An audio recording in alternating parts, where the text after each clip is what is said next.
Good evening, everyone. This is part 3 of my study guide series. So, part 3, we're going to be talking about shared versus interactive reading. So, shared reading in any classroom is essentially that. Shared reading is just having the teacher and students collectively reading together. You'd probably mostly commonly see this maybe in lower grades where the teacher has a big giant book that the students can see the words and the sentences, and the teacher will probably point and go, "Okay, boys and girls, we're going to read this sentence together. Once upon a time, there was a little girl by the name of Red Riding Hood." So essentially it's just the students and the teacher, they're reading together. In some cases, they're quite literally reading together, or maybe the teacher's just reading out loud to them. But most commonly known, it's just the students and the teacher, they're reading with each other. Interactive reading, though, is the teacher is reading and modeling how students should think like a reader and proper fluency when reading. So, for example, when we read, or hopefully when we teach students how to read, we are trying to teach them to look for context clues, new vocabulary words they might have never heard of before. Another thing that you might do this when maybe you're a little bit in older grades is maybe you're trying to teach them how to find figurative language like similes, metaphors, sorry, I can't say that word. Onomatopoeias? Oh my gosh, can't say it. But they're the sound words, But you're teaching them different ways to, when they're reading, what to look for. Also making predictions. That's another thing that you can actually do in both shared reading and interactive reading. But most commonly in interactive reading, you see kind of a higher level thinking. With the students, more discussion. They're looking for different context clues to solve different vocab words. And in some cases, in interactive reading, you don't actually finish the book. You save it for another day to finish the book, which is a-okay. Shared reading, again, you're just mostly reading through the story together with your students, where in other cases, they may call it echo reading, where you say the sentence and then you point to the sentence and the students will read it with you. But interactive reading is a little more, we're teaching students how to, a higher level of how they need to read or how they should be reading. But that's kind of the difference between shared reading and interactive reading. It's just two different ways of how to help your students with reading. But other than that, that's kind of really it for shared versus interactive reading. Alrighty, and the next thing that we're going to be discussing about is early expression when stories come to school. So, like most kindergartners, first graders, and second graders, young kids, they like to share their experiences when they come to school.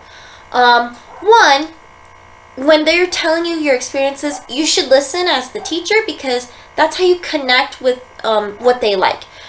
For example, I know my third grade students that I'm observing right now, they really like the game Among Us, so I'm going to use that in future lessons when it's time for me to create my future lesson plans. Just to acknowledge that I know what they like. So, in this case, when stories come to school, sorry, there's a bit of a glare because of the window. This is where you can not only introduce writing, but you can get the students involved in acting out a story too. So, I kind of did like a made-up story. So let's say I have a girl named Maria in my classroom.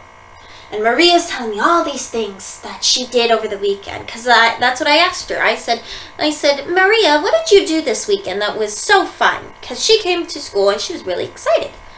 So Maria might start saying, well, Miss Fernandez, first I went to the store, then I went this, and then went that. But then, my parents, they got me a dog.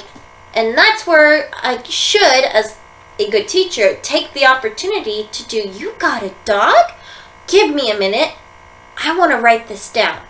So, obviously, a good teacher that you are, you should be writing this down of what she's telling you, because it's going to be super important for a really awesome lesson later. In this case, a early expression when stories come to school type activity. So, this is where you ask Maria, what did you get over the weekend? And she'll say, and she'll tell you, Miss Fernandez, I got a dog. So in this case, I wrote down, Maria got a dog. That would be my first sentence. She went to the animal shelter with her mom and dad. This is assuming this is what she's telling me, which in this case, this is what she's telling me, and I'm just writing it down. She liked all the doggies there. You have to remember the reason why I put doggies is not because I was too lazy to write dog. It's because we are talking to a preschooler or a kindergartner, so they're going to say some what we consider babyish words, but that's not the case. This is just her expressing what she did over the weekend, and she's really excited.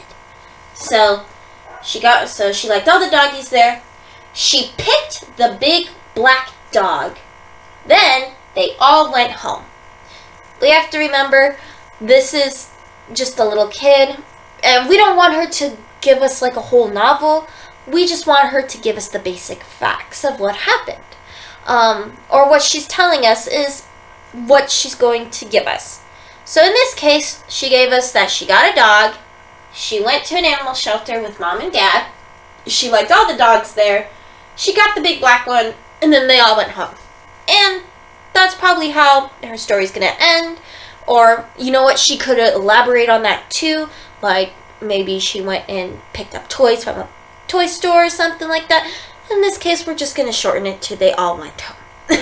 Just for study guide purposes, and just to kind of show you what I'm talking about with this type of activity.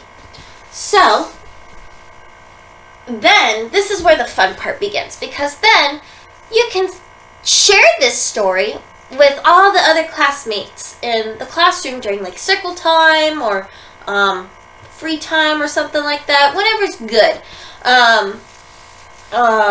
Or again, depending on the age that you have. I don't know if this would work with 3rd or 4th graders, but definitely kindergarten, preschool, 1st, 2nd grade, if you still do shared circle time or something like that, this is where this can come and flow into place. So at least this is what my professor taught me, is after you get all that she said down, then you have Maria, who is the main character of the story. Not only is she going to play herself, but then she can pick other students to play certain parts. So for instance, there's somebody who's going to play the part of a dog, her mom and dad.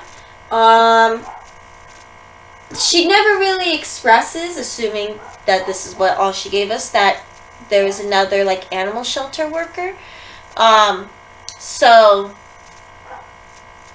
we're not really going to add another animal shelter worker, but because she said doggies, you might have her pick like 3 students to be other dogs, and then another student to be the big black dog that she picked or something like that, or whatever dogs she picked. And so that way, 1, Maria's still kind of in charge of what happened, but 2, now it's interactive. Now the students get to act out the story that Maria told. And also, this is super important, and one of the reasons why we should do it is we're teaching children, even though we're not outright saying this is a plot, and this is the rising action, and this is the falling action, and this is the resolution. You are teaching them the beginning or the basics of how a story goes. You have a beginning, a middle, and an end. Maria's got a beginning. Maria got a dog. She has a middle. She went to the animal shelter with her mom and dad. She liked all the doggies there. She picked the big black dog. And then from there, her story ends. Then they all went home. I know it's kind of an abrupt story ending, but that's kind of how Maria's story went, or how Maria's story goes. Oh, sorry, my dogs are here. Speaking of dogs, go place. So speaking of dogs, my dogs just came. But this is how you would kind of do the activity. So then from there, you would have the students act out the different parts. You have Maria playing as herself, because she's the main character, and she's the one who gave the teacher the story. And then you have all the other acting characters. So, like, whoever's the mom and dad's going to be standing next to Maria. You have the other doggies, so that's 2, maybe 3 other students who are there. I know, here's my dog right here. But that's kind of how this activity would go. So that's when stories come to school, that type of reading activity, and it's super fun, and I really suggest a lot of teachers use it, because this is how you do the basics of storytelling, and it gives the students to, one, not only connect with their teacher and share their experiences with their teacher, and but 2, you build trust with that student, and also it's a great activity for the whole class too. So, and I would suggest maybe doing this like once a week, getting a child's story of what they did over the weekend, and having them tell it to you, like, oh, well, on Saturday I had a birthday party, and then you can write out what they did during the birthday party, and stuff like that. Oh, here comes my dogs again. Go place.